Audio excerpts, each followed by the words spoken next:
po natin yung unang luya. Susunod po natin yung bawang. Ayan, sibuyas. Sasarapin po natin yung daing. Para may iba namang Kasi araw-araw po, iba-iba naman po yung ng luto natin. So, daing naman po ngayon. Mapaparami po kayo ng kain ito ng kanin.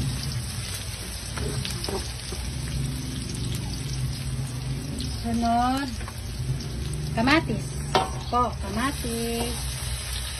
Yan ang pinaka dyan na ingredients ko. Kamatis. Kailangan maraming kamatis. Naku, mapaparami ako ng kain ito.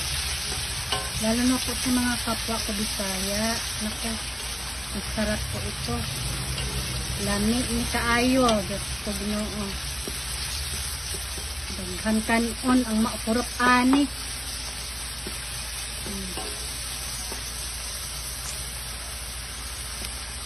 Lagyan po natin ng siling green. Lagyan natin ng siling green saka siling labuyo. O diba? Ang sarap. Maanghang-anghang guys. Diba? Ang sarap. Tapos yung daing po natin dalagang bukid. Sa mga Bisaya dyan, mahilig sa mga ganito kaya. Paborito. Sus palang ulam na. Kumanda ka, kanin ka.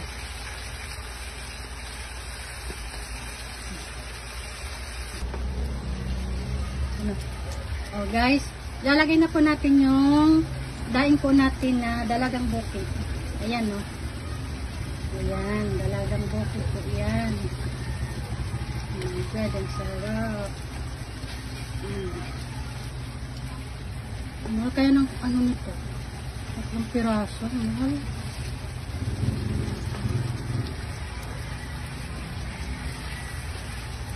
Tabi mo natin kayo isa.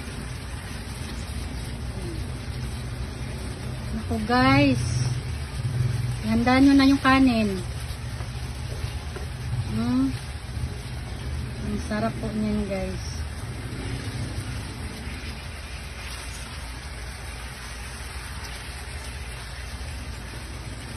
Ganyan po ako pag may daing na ganito. Gusto ko yan.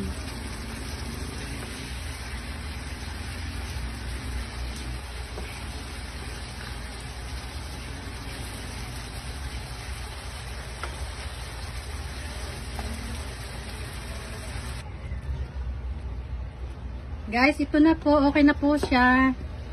Ayan po ang tsura niya. Salamat sa panonood guys.